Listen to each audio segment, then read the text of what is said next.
Welcome back, everyone. I'm Julian Patriot Damka, and joining me for this cast is the royalist of my parliamentarian, Sam Kobe Hartman-Kensler. Royalist. Apparently. I will get behind the king in the north. Well, we're jumping into our Civil War matchup of FlyQuest versus Cloud9. Now, last split, these teams' first encounter was a battle for first, but now they're fighting just to stay in the top half of the standings. That's right. I mean, FlyQuest, so even though they are at the bottom of the standings, they have been having close series, and they had another close series yesterday versus CLG, able to take it to 3 games and get that one victory. One of the biggest problems with these guys, though, is that they themselves are still struggling to come up with the reasons why they're failing through the mid game and why the wins aren't coming through, because they are still finding, success in the early game at moments. And specifically, High, he had a very good series yesterday, and he did bring out that Lucian as well. So showing some more options for the team, even diversifying around that mid lane champion pool. And it is hard to ignore the mid lane matchup when you're looking at the history of these two teams. Even High called out Jensen on Twitter. Of course he did. This is the man brimming with confidence at Orcorn. Yeah, and High versus Jensen has always been, a big matchup. I have to say, though, that even though High called out Jensen has tremendous stats this season. So this is why it's a featured matchup for us. I mean, 21% of the jungle proximity here is for Jensen. So he's getting all of these first place stats with having the second lowest jungle proximity compared to High is pretty much around the middle of the pack there, number 4 with 24% of the jungle proximity. But those stats that I mentioned, you can see here, KDA, kill percentage, kill participation, everything pretty much here, number 1 or 2 for Jensen. And it just goes to show, how strong of a mid laner he is within North America, because this isn't even a team, that's been winning every single game. Yeah, it's true. Did lose yesterday, but Jensen, still looking good. And like we've seen for both these teams, at almost always, both these mid laners need to do what their team wants them to do. Otherwise, things do fall apart. Yeah, it's definitely crucial for both of the ways that they like to play the game. The High plus Moon has always been the FlyQuest kind of motto, and Cloud9, no different. Well, on the jungler with the gravitas associated in the rivalry, Moon shared his thoughts on the match against Cloud9. Us and Cloud9 are kind of the same. If we lose, they lose. If they win, we win. We're just kind of like sister teams or something. Deep down inside, the script is doomed for both of us right now. So I guess that's the decider. Whoever's gonna win, whoever wins that match will continue progressing throughout the season, and whoever loses that is just doomed. All right, end of the season right here for one of the teams. Week 3 and it's already over. Well, let's pull up the starting rosters. On the blue side to start it off, it is FlyQuest. In the top lane, Balls, Jungle, Moon, mid laner High, Bot, Wild Turtle, Support, Lemon Nation, and Coach ThinkCard. And on the red side, it's Cloud9. Up top, starting today, will be Impact. In the jungle is Contracts, mid Jensen, bottom Sneaky, Support Smoothie, and Coach Reaper on stage. And it is interesting that FlyQuest have also highlighted their mid game as kind of being a point of weakness for them. I feel like Cloud9, maybe their mid to late game is kind of had some moments where it just look a little shaky because they're able to get very strong leads. They tend to pick themselves relatively good compositions. Reaper always on point in pick ban, but it does feel like Cloud9 just lose games that they would otherwise win. And it's when you're in those spots as a team, it's like, what are you really doing wrong? Because it's probably a few small things that you're not doing correctly. We have not had a perfect late game team in the North American LCS this entire split. So every team, has things to work on as far as the mid and late game shot calling. But it's always fun to see, High go up against this old team and how they will attack it, because there is that little extra personal, factor that does kind of weigh on what strategy you want to go for, and a little bit of a grudge match. Yeah, I certainly feel like FlyQuest, very emotional team. They were last season. Let's see if they can carry that into the Civil War for game number 1. LeBlanc and Kled banned away by Fly, who are on the blue side here. And there's Zach banned by C9. So everyone's favorite red side jungler almost always getting taken away. Surprise, surprise. Will Elise come through as well is the next question, though. Contracts has been very versatile in his jungle picks. So I don't, expect FlyQuest to drop that ban, but maybe Cloud9 would. Thing is, all these guys have very big pools. Interesting Blitzcrank ban here. Maybe we'll see the first pick Thresh for FlyQuest if he does get through. Well, we'll see, because Blitzcrank has been receiving more and more respect on the ban list, actually. So Kind of fun to see that. Galio banned by C9 is another continuation of their general strategies. I feel like they can probably play Galio, but maybe a nod to the power of the champion. Same with Caitlyn, as they're going to ban that one away, and does leave Kennen open for balls. All right, so FlyQuest typically have not had success with split pushing strategies. You know, with balls on a solo 1v1 split push champion, they just haven't done a great job at coordinating with it and kind of sticking to the plan. Not a great win rate with, you know, any sort of split push champion, but they continue to go for it, and I'm very curious to see what will be different for them this time around. Kennen definitely is a monster, or can be a monster if you get him, you know, to that point in the 1v1. He does like to stay isolated though, and a lot of the teams that we do see fail with the Kennen compositions are the ones that early on have to break their strategy and have to bring the Kennen, you know, get behind early, and then they are kind of forced into these team fights over objectives and things. Yeah, it might be tougher with the pressure of Elise as well. That's the first pick for C9, and then they go with Xayah. So maybe asking FlyQuest to leave Rakan open. We'll see if they want to take that one away, but the value of the pick with that Xayah feels pretty low. Instead, they'll start things off at least with Gragas, which looks like a jungler given that we've already got Kennen for balls, but there is some flexibility for both those champions. Yeah, I mean, it's definitely worthwhile mentioning the flexibility, since Hai was one of the premier, you know, mid lane Kennen players. I don't think that it will show up, but it's always fun, you know, talking back at the, you know, the history of these guys and the flexibility that we have seen. Meanwhile, Cloud9, they've pulled out the Xayah plus Rakan combo many times. I do like the FlyQuest kind of preemptive Zyra pick here, though, because that harassment is pretty brutal to deal with if you go Xayah Rakan lane. It's not a great, you know, 2 versus 2 lane, and would be fairly difficult to deal with. And so they actually go for Jarvan, which is always fun to see with Ray on the bench. Of course, it has risen as a champion that almost every top laner has been getting good mileage out of, so I assume that's where that's going for impact. But Let's see what Cloud9 want to do for their next 2 bans now, as Renekton starts it off, protecting that last pick they made for top. Yeah, definitely expect that ban coming through as soon as you see a last of the first round picks come through with Jarvan. Renekton is definitely one of the champions that can bully him. Strong lane phase there, so I like saving the Jarvan pick till the end here, just to make sure, because you talked about the possible flexibility of Gragas. You know, you could move the Kennen down to 80 carry or something like that. Definitely have to always keep that in mind, so that's why that ban comes through, even though we're assuming it will be the Kennen versus Jarvan. Thresh ban by FlyQuest, so continuing to take supports with one already picked for Lemonation. Cloud9 probably lining up another top lane ban here, but we'll see exactly what they are selecting, and it is Lucian. So a mid laner most of the time, but of course can be flexible in bottom and top lane. Yeah, and as we said, Hyde did already show the Lucian yesterday, so they don't want to let them grab that again. It was in combination with the Ivern, and I think that's really where the pick is strongest, because you get so many extra buffs. Not going to be the case this time around, though, and we shall see. Does the Rakan even come through? Because I feel like FlyQuest are happy to play into it and happy to try and bully that lane. It's not going to be the case, though. They do take it off the board and won't leave that option even open. Smoothie was one of the earliest, along with Aframu, to jump on that playmaking support, so they don't want to give that type of power over. Well, it would have gone really well with the Orianna they might have wanted to take, but with it banned away, they'll take Syndra instead. Hai has played so much Ori on the other side, and Jen said Syndra is one of the best, if not the best, in the league. So he should be happy with the blind pick here. And kind of see how Cloud9 have navigated the back end of this draft. FlyQuest, though, need to make a few more choices and could be seeing a spicy one. It's kind of a dare here. The early Syndra pick from Jensen, seeing if Hai will actually go with the Assassins. That's kind of the call out that Hai played on social media. You know, he talked about before where I'll play an Assassin if you play an Assassin, and Hai locked in his Assassin first, but Jensen never did. Not going to be the case, though. The control mages still come through. Orianna again for Hai, by far his most played.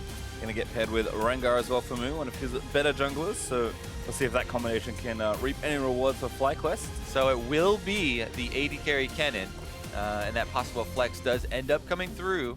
Gragas will be shifted up to top side into the Jarvan. Well, kind of fun stuff there for FlyQuest. Got a decent amount of power everywhere else, and Bard being the last pick for C9 kind of fits the mode of their comp was already going for. Sure, Rakan's banned, but plenty of playmaking supports to choose from, so I like what C9 are doing with their comp. For FlyQuest, though, I mean, usually when you see top lane Kennen, you're expecting, you know, literally just to play 4v4 or better for the rest of the game and let Kennen split push. I feel like AD Kennen wants to accomplish the same things, but getting there is a very different journey. Yeah, it is, and it usually does require team effort and an early play being pulled off by either mid jungler roaming down bottom or teleport plus jungler roaming down bottom.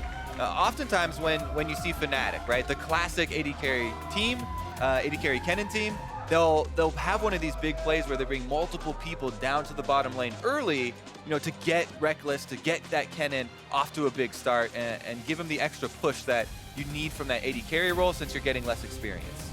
Well, coaches are going to shake hands and walk off the stage. We'll see what happens here in game 1 of what was one of last spring's most fun matchups.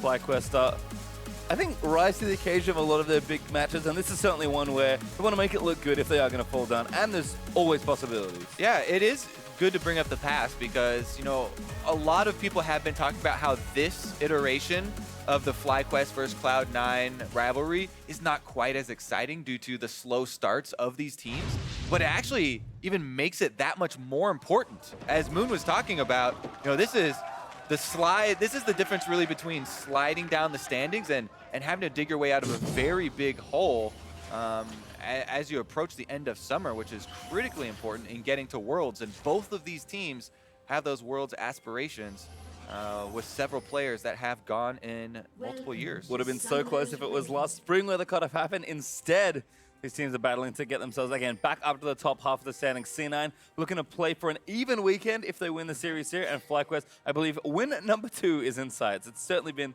a rough start for both sides. 30 seconds. Definitely true. You know, both teams kind of struggling to figure out their own problems and work through their own demons. As of right now, though, FlyQuest not going to have the balls on the split pusher as we expected. See how Wild Turtle does with this champion, because it's interesting. People have this kind of built-up persona for Wild Turtle, where they're always like, "Oh yeah, he's always flashing, he's so aggressive, you know, he's really carefree and kind of reckless." It'll be interesting to see if they do, you know, once they get to the stage where they want the Kennen in the side lane, you know, how safe he does play and how much vision they can lend to him and help out with the split push strategy.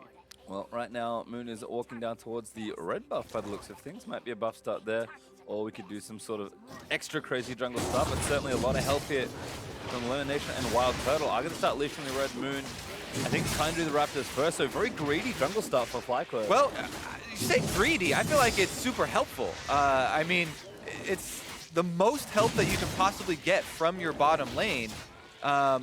The greedy part that you're referring to definitely comes into bottom lane sacrificing early push. I always look at it from the jungler's perspective, and I'm like, greedy, huh? Oh, this is perfect. I mean, hey, man, I think Oriana throw 1 Q on the Raptor pit, and I'm like, oh, really? Yeah. Do I have to be there? Yeah. The problem is they actually didn't execute it perfectly. What your goal is with that start is to have Rengar finish off all of the small Raptors to get the level 2 before having to come over and clean up the rest of that red buff. Moon did miss out on one of the small Raptors, but there's no time.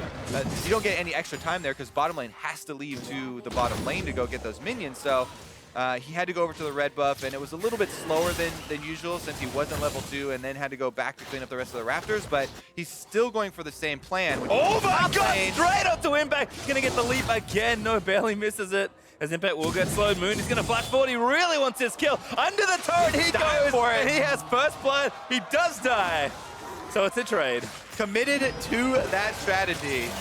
Now Turtle may be rooted up. Good finding there from Smoothie on the Bard, but Turtle holds on to his summoners and most of his life points. All right, down bottom is the opportunity for Contracts to answer because he knows that Moon is in the fountain. Lemon Nation knows they're coming, but it's a little bit close. All right, Cocoon misses, so Elimination stays safe for now. Contract's gonna wander down and see what camps they can fight. So watch this again. This was insanely fast gank from Moon. Yeah, and that's the whole point of this strategy, right? And I was talking about how, oh, they could have executed a little bit cleaner. It ends up not mattering that he didn't finish up all the small ones and having to go back, and it was maybe 0.5 seconds slower or 1 second slower, but still got there in time for the leap. And you can tell once he made that flash, you're like, all right, he's dedicated to diving for this. He's going in to secure that first blood money and make his route worth it. In the end, you know, it's definitely debatable there, as Balls does get to now have flash and teleport advantage. We'll see how this plays out in the top side, and if Moon does continue to focus up on that top side. Certainly in the spirit of FlyQuest to go straight for that. Moon had a smile on his face, so happy with the result, even if it wasn't ideal. Back on this bottom side though, Turtle and Lemon getting pushed in ever so slightly, but it's a pretty tough lane to get through for anyone. But it's a pretty good landing spot, and Sneaky able to bully nicely also. Yeah, especially considering, you know, what you were talking about early when you were referencing the greedy part of it. They lost out on a couple of the early minions, so the free push was given over to the Cloud9 bottom lane, and, you know, Turtle Elimination have tried to battle back ever since that point after giving such a nice leash to their jungler. It's looking fine though, so all's well and good there. Mid lane real quick. We did see high in the early levels pressuring, but it looks like everything is even back up there. And this is the expected revisit now for Moon, but Impact playing with a lot of respect because he, let's face it, he's expecting to get ganked again pretty soon. Yep. Everybody knows it.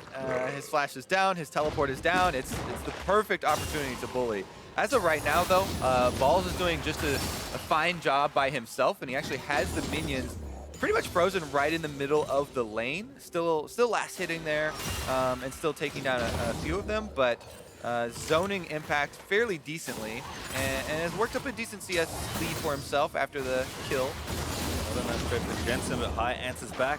No ultimates here for either mid laners, so everyone's okay with all summoners remaining. It's that Contracts actually is going to revisit this top side or go for the first time. Now, this actually brings up a really interesting thing that I talked a little bit about at MSI, but junglers working around the level 6 spike on mid lane is incredibly powerful. And it's a really big way to blow the game open, especially in an Orianna Syndra matchup, you know, where the level 6 abilities are explosive. Syndra's ultimate instantly puts kill pressure on almost any lane that she is in. So if you communicate with your jungler the exact wave that you're hitting level 6, the exact minions, if you start that gank out before the other, you know, mid laner even has a chance, even if the difference is only one minion, having that spell available guarantees that you win, even if there's a counter gank there, even if it's a 2 versus 2. The extra power of a mid laner's first level 6 spell is enough to turn any battle. Well, high is cleanseless, so Contracts gonna make some waves around here, but Gragas has already roamed down from the top side. Yeah, both junglers coming. Good stun. High misses his ultimate there from Syndra's. Contracts moves in for the cleanup. Now onto walls, but he's out of there. Well, doesn't matter if the other mid laner does have their ultimate already if they miss it. And Jensen was able to just walk forward out of that shockwave to ensure that Cloud9 come out ahead in the 2 versus 2. Both junglers were, you know, attracted to mid lane right around that level 6. Or actually, that was not a jungler. That's Balls on the Gragas. It is a Gragas, but it's not the jungler. Balls with the attempted roam, not going to pay off for FlyQuest. He's clutching his ulti too, so certainly the spirit of the gank is very similar. Triple Dorans would have made it quite potent, but a little too late, unfortunately. There's Jensen able to pretty quickly clean up high with some assistance. And it's interesting because even though we, you know, pulled up that featured graphic here at the beginning and we talked about how Jensen has the second lowest jungle proximity, meaning that Contract spends the second least amount of time around mid lane of all the LCS junglers in average, this weekend he has actually camped mid lane quite often. You know, yesterday we saw it a lot, and especially in the LeBlanc game, Cloud9 were able to earn a big advantage off that. And this game, he does make an early visit there, and it pays off once again. Yeah. So I think as well that they've maybe been building some synergy over time. It's been, you know, a split now they've been playing together. It does feel like the timings have been very good, and they're both mechanically sound players. So Jensen certainly, I think, just feeling better about calling to his lane for resources, because you can tell that he feels like the carry of Cloud9 in so many situations. There's impacts onto Balls, just 20 CS behind, but he'll make a fight of it here. There is a jungle behind him, so Balls has to keep running away. He's got his ulti, he's got his flash. Ulti's away, Contracts gets slammed into the Cataclysm. Impact might have been flat forward for a butt. Remains safe for now. A Smoothie nails high with the Bard ulti. Stun's gonna miss us high. Barely sidesteps out of the way, but the portal is through. The slows are there, and Jensen nabs a kill. And that's what proactive plays will do for you. It's Cloud9 trying to pull off 2 ganks at the same time. Contracts goes for the gank on top side, and Smoothie gets his roam off from bottom to gank in mid lane at the same time, which means that Moon had to decide between, which lane do I try and go save right now, and ends up not getting either, plus blowing the Rengar ultimate. So FlyQuest already at a very big tempo disadvantage. You know, they're just kind of reacting to plays right now. Definitely behind after the way that this early game has gone. Yep, it's manifested in a little gold lead for Cloud9. Also, they're 1,000 gold up right now. That 3-1 kill lead, and it's kind of fun to see again with the playmaker supports coming back. I think the support players in the NALCS that have shown a lot of success are doing a lot more roaming. We saw that pretty much all series yesterday between Ole and Smoothie. Yeah, and remember that this is with 3 of those playmaking supports banned against Smoothie. They banned Blitzcrank, Thresh, and Rakan, and he goes over to the Bard, still no problem creating that early game pressure and getting off an effective roam towards mid lane. Sneaky didn't lose too much out of it either. A bit of pushing pressure, but still even on CS. And now Smoothie returns to the lane. Resets up the Coco for Sneaky in case Bud has to leave again. And I imagine when the ultimate's back ready for Bud, he'll be looking to make yet another play. Drake also being started here by C9. Jensen's going to shove mid lane, and Contracts with a control ward in the pitch will be a very easy take of a nice early Infernal Drake. Definitely very good news here for Cloud9 to continue the snowballing. Best snowballing Drake out there, and an easy pickup. But again, we return to the early moves that FlyQuest made were the top side. You know, their whole jungle start, everybody contributed to it. The bottom lane gave an extra lead. You know, High gave the Q you were talking about on the Raptors to start this out. And everybody put time into getting that first gank to the top side and killing Jarvan off. But, you know, there's been no return focus there. Even though Balls himself is doing a good job of using that time to get a CS lead. Down bottom, Cloud9 are looking to play. Another great ult while Turtle making rooted up here, but the stunner is landed to elimination. He explodes his Turtle. Who's going to be the next one? Sneaky with an easy double kill. Yeah, very quick kills on both of those bottom laners for Cloud9. No time for the teleport to continue, and FlyQuest just can't keep up. I mean, Jensen there so quickly just ghosted down, stun, ulti, and then back and ready to go. This first turret's going to go over to C9, and Sneaky with that double, only 5 career kills away from hitting 1,000 NALCS regular season kills. I'm glad to be back with yet another kill count. I was very sad yesterday when he didn't get there. All right, well, surely going to do his best this time around. 2 early kills on Xayah is definitely going to go a long way.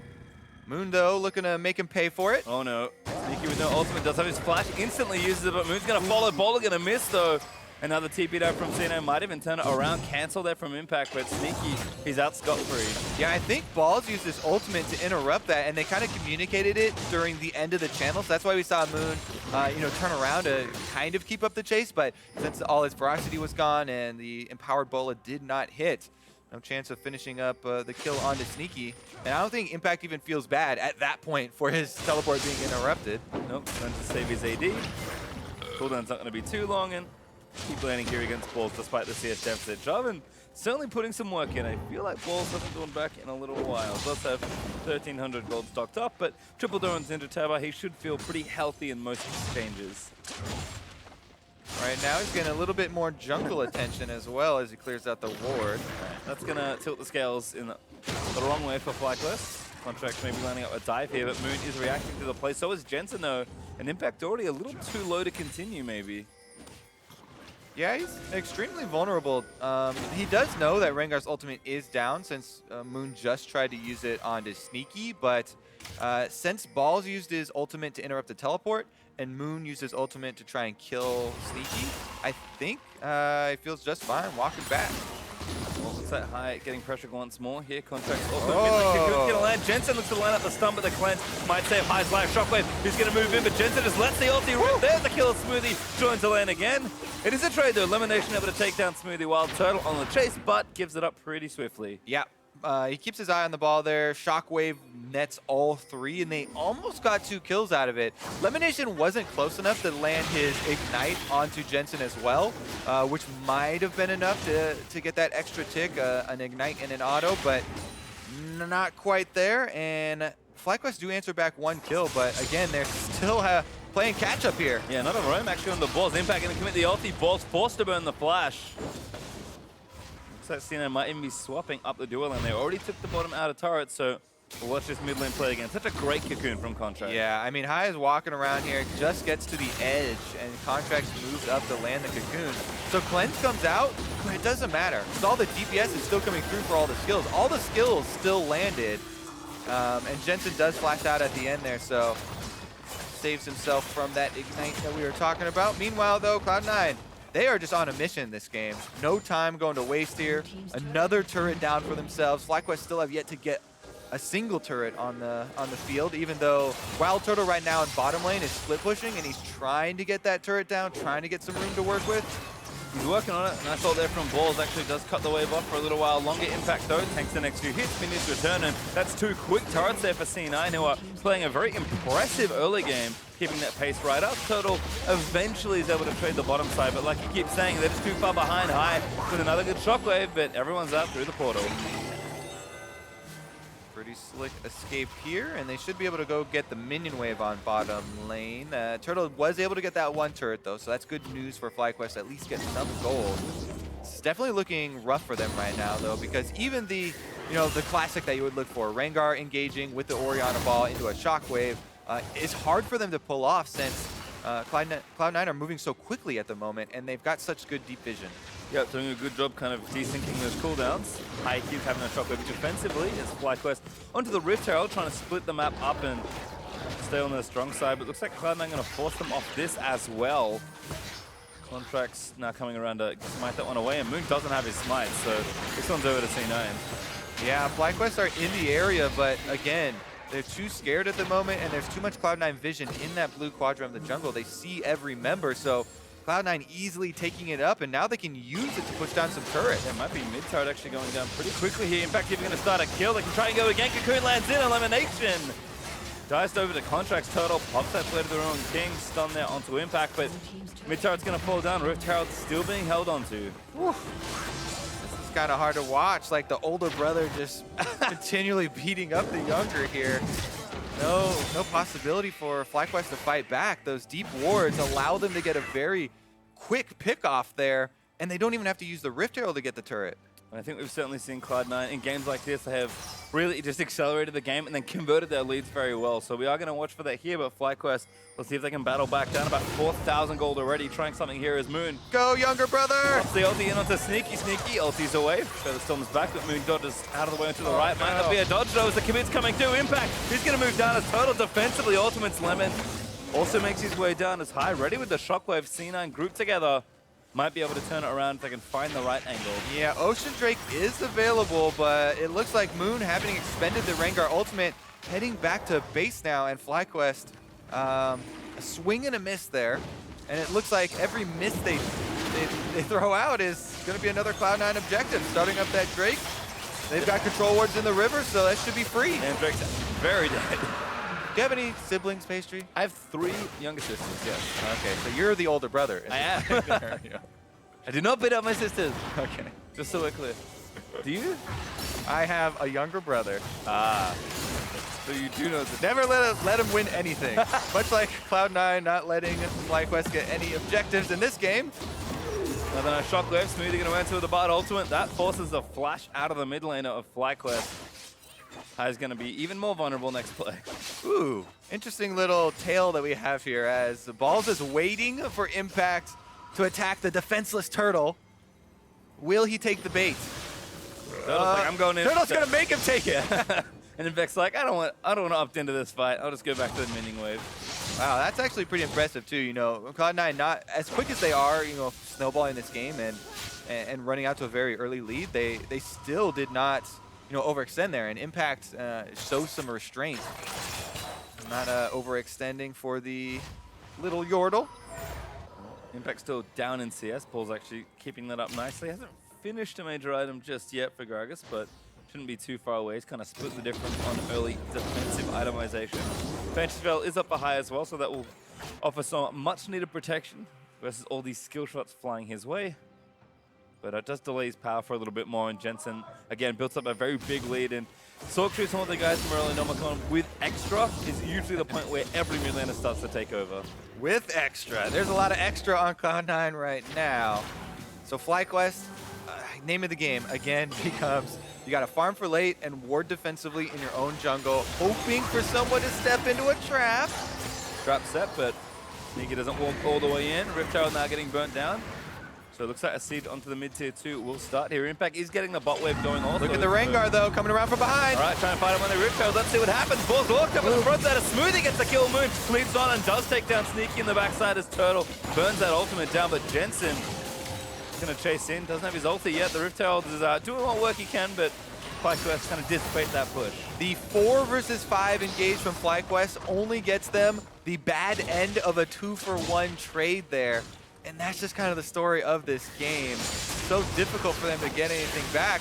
A little bit of damage here on the Impact, though. Flushed out of the way, and that's so much damage. Lemon Nation now ulted up by the Stasis. Lemon, he's going to try and run away, but Smoothie's slowing him down. There's a double kill for Jensen, and the turret over to Cloud9. Oh my goodness.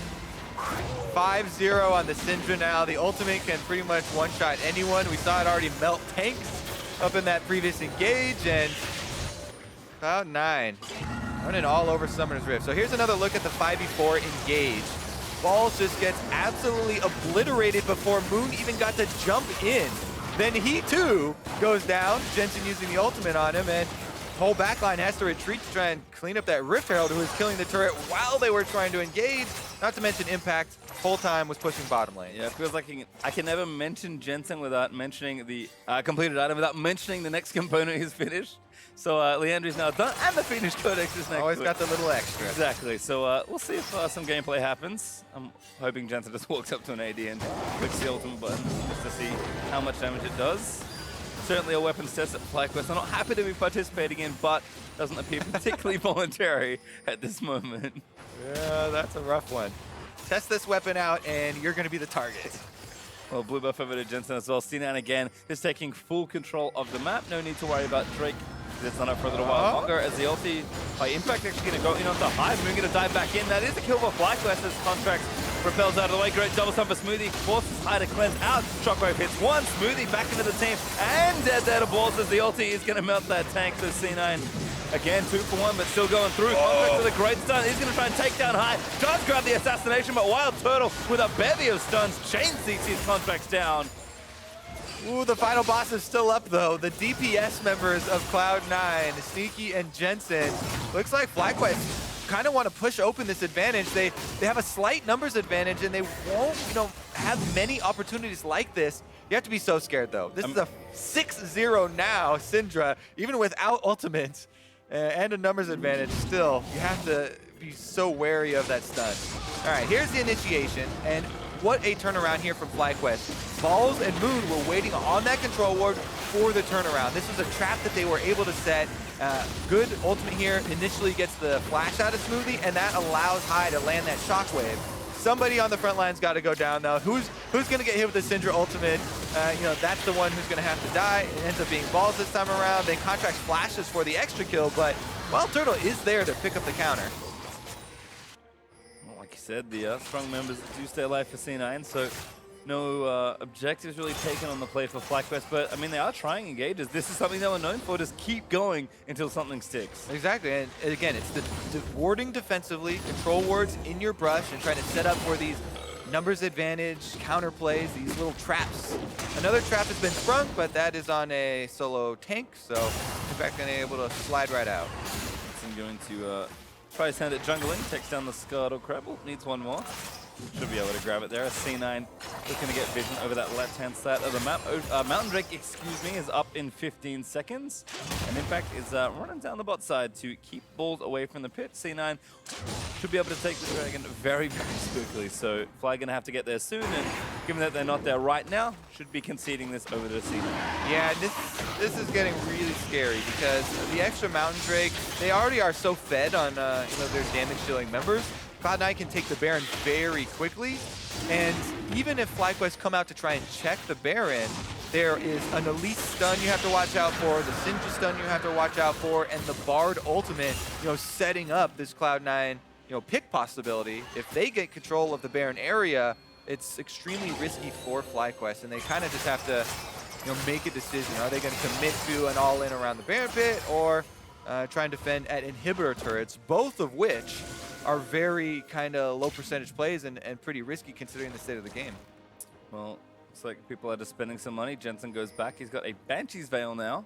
at about 2,200 gold to spend, so still feeling strong. Over 50 CS ahead of his lane opponent right now. High still hasn't finished his Morellonomicon, although it's not too far away. I think he's got almost the money for it now. Sneaky also 2.5 items. Impact with these damage items, so now moving into that stone play. And of course, the full damage release is still a thing. Contracts with almost 2 completed items after his jungle. So again, just kind of looking quickly through the items, you can see how behind FlyQuest are reflected in the gold that they are currently down about 7,500 at this point. Exactly, and what you want to do when you have this type of lead for Cloud9 is get your bottom pressure first, and then you can start to do all that work around the Baron pit vision, around the mid lane, pushing this one in. FlyQuest did a good job of getting a lot of wards down though, so that process of Cloud9 trying to clear out the entire blue quadrant jungle and the river and the Baron pit might actually take more than one trip. Even though they have 3 control wards in inventory and 1 sweeper left to use, FlyQuest did a lot of work there putting down wards. And unfortunately for Fly, the person with the Ice Stone to try and get the wards down is Lemonation, who will die to a stiff breeze from Cloud9 at this point. And looks at C9 just onto the Baron, and there's no chance for FlyQuest to get here. Yep, as we said, incredibly fed, plus the Mountain Drake, adding to the speed of that Baron kill. Cloud9 now, all that's left is to push in with the Baron buff on these Siege Dub minions, and FlyQuest looking to make that play at the turret. You want a perfect Gragas ultimate to try and knock someone into the turret while the other teammates away from it. The problem is there are 2 Banshee's Veils on Cloud9, so we'd either have to knock those off first, or just look for the kill on Sneaky, who has an ultimate that could outplay. I just fear for Lemonation. He's level 10. Yeah. Jensen's level 16. That is a ridiculous difference. It's definitely that case where Syndra doesn't even have to have any previously existing spheres, just R onto Lemonation and probably dead. Will gets the Banshees off of High as Impact is getting things going in the mid lane. C9 going to move over and continue this siege. Good ulti actually just clips High, opens up the turret, and now High going to get left on. Forced to flash away his Impact, dives into the backside of the fight. Aegis pop, gives himself the shield, but he does go down to Turtle. C9 maybe a bit too far forward, but the damage deals starts to clean it all up. Jensen gets an easy one. Sneaky chases down balls and barely misses that kill. 2-1 favorite Cloud9. Impact giving up his life for it. Yeah, I mean, Balls escaping in the end there actually gives them a tiny bit of hope, but oh no! Yeah, Contracts, all hopes dashed. As Turtle goes down to yet another Elise assassination. Balls might make it a trade. High is here. And there's a stun landing in. Oh my goodness. So much damage as Jensen goes legendary. And they still got the inhibitor they came for. All right, 26.5 minutes here. Cloud9 should be able to get the other one as well. Inhibitor turret number 2 does go down, and they leave the FlyQuest base in ruins. Well, time to go back, spend even more of their gold. They're almost 13,000 gold ahead now at this stage. Let's take another look at the initiation here. So Smoothie nails High with the Bard ultimate, allowing them to finish off the turret first. So there's really good timing on throwing that ultimate, right? The turret is low enough that you can finish it off in a couple of autos, and then still try and follow up on the Bard ultimate initiation. After that, it's very easy for Impact to just get everybody in the Cataclysm, and then Jensen and Sneaky have a very easy time of throwing DPS through. And it just keeps getting worse here. Sneaky now with an Infinity Edge added in. Void stuff finished for Jensen, so kind of big ticket damage items for the carries now out for C9. And there really just is one section of the map to work on. This mid inhibitor is not going to last particularly long, and C9 really just have the bottom lane to get going here. Still with Baron buff for 50 seconds as well, so may even end the game within the buff if they want to press far forward, and they played a pretty quick pace so far. Definitely true. They're keeping it up here. Impact, he would be the one to face check. See, FlyQuest, they still have the hope here. They're on a control ward, setting a trap, and Face check for Smoothie. Portal's out of the way. I think he had the flash towards that one, but he does get to safety. Poor Zyra plans get destroyed by Syndra. Yeah. At this point in the game, that's pretty much all you can do. There's like 2 brushes left outside of your base. Go to the brush, put a control ward down, hope that the support face check. Should have picked Ivan. Make some brush in the base. C9. Yep, nobody will suspect they're in this random brush inside my inhibitor. Like a shell game, you just make a lot of different brushes and have to figure out which one you're hiding in. Well, minute hip goes down. C9 with the last of their Baron buff to get 2 inhibitors out of the deal. 35 seconds to the next strike. It'll be Infernal number 2 in case they needed more AP and AD. on their carries. They do not. No, absolutely not. But they may very well get some here. In fact, might not even bother. Little extra bound there for Contracts, who has the extension in the mastery. But not enough to take this whole turret down, as FlyQuest are going to defend their base for as long as they possibly can. Yeah, I do wonder how, you know, safe Cloud9 are going to be, because with 2 lines of super minions coming in, they can just keep up the siege. Sometimes we'll see teams back off and go clean up all those objectives you're talking about and kind of clean the map, but we really want to see teams, when they're in this position, push it as cleanly as possible and as quickly as possible. Cloud9 are doing that, cutting inside the base. No need to get the Drake. If something goes wrong, I'm sure they'll get it anyway. And now C9 just want to take all the inhibitors down. This one is already available because the turret did fall pretty quickly, and FlyQuest kind of need to go already. We'll see if they pick a fight. Smoothie, good ulti, finds high. Next turret's exposed, elimination, goodbye. As Jensen still again legendary. Balls taking some damage, Impact moving the Cataclysm back in as ultis just fly through that piece of terrain. I mean, they got a couple kills here and there, but the Nexus is now open. C9 just too far ahead, and they'll take game 1 over FlyQuest. Whenever they feel like hitting the Nexus, they were trying to pad the stats one more. Definitely a commanding victory from Cloud9 in the opener here. And again, nice to see. Strong early game from Cloud9, able to convert cleanly into that mid game. I mean, they played that super heavy pick composition earlier in the weekend versus Immortals, and that first game looked so good from them. This game, a lot more standard, definitely some teamfight built in, but plenty of good pick tools. I feel like Elise is just such a strong jungler generally, but for Contracts, particularly given the mid laner he wants to gank for and how Cloud9 are currently playing, they almost always build 2 or 3 pick tools into recent comps, and there's a reason they have a lot of success with it. Yep, a lot of crowd control coming through, and it was utilized pretty effectively. I have to say, on top of that, the setup that we did around the mid lane and playing off of that lane, the Syndra, so many early kills here going over to Jensen. He actually never died, 11-0-5 on the Syndra in this game. And it's funny because once you get to that break point of you got enough early kills that your ultimate is going to guarantee kill someone in the team fight, and then he just keeps racking them up, and their front line played very effectively as well. Certainly looking great. They will actually have a look at some of the engages in just a few moments as we'll break the game down here. I mean, Cloud9, the early game they took over, but kind of this mid-game fight we're about to see. 90 minutes in Fly.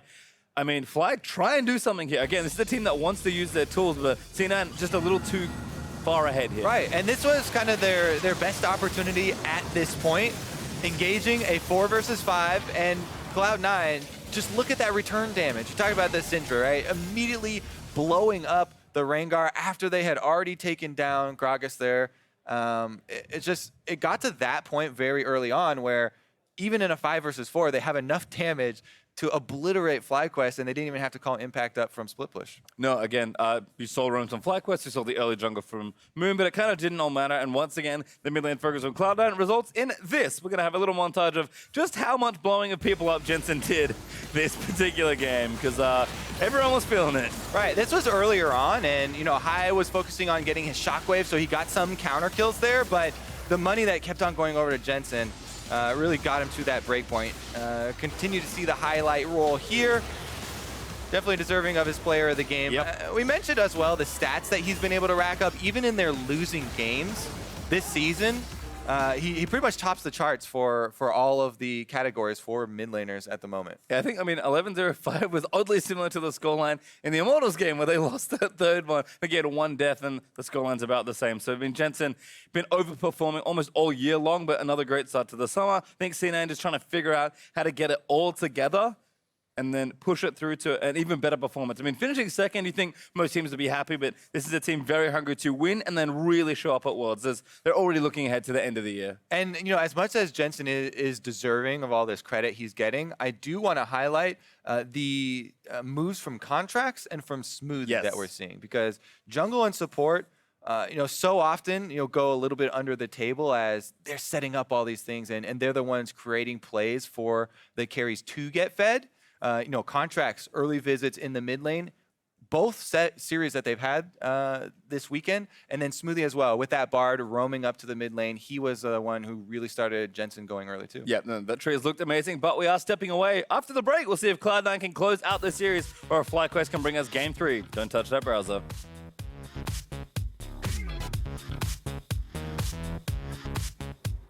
Oh my god, lane. straight up to Impact. He's gonna get the leap again. No, barely misses it.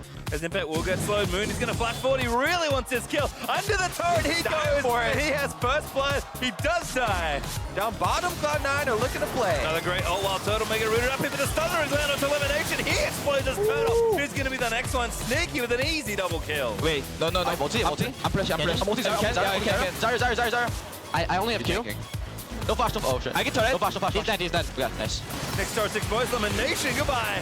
As Jensen still again legendary. Balls taking some damage. Impact moving the Cataclysm back in as ultis just fly through that piece of terrain. I mean, they got a couple kills here and there, but the Nexus is now open. CNI just too far ahead, and they'll take game 1 over FlyQuest.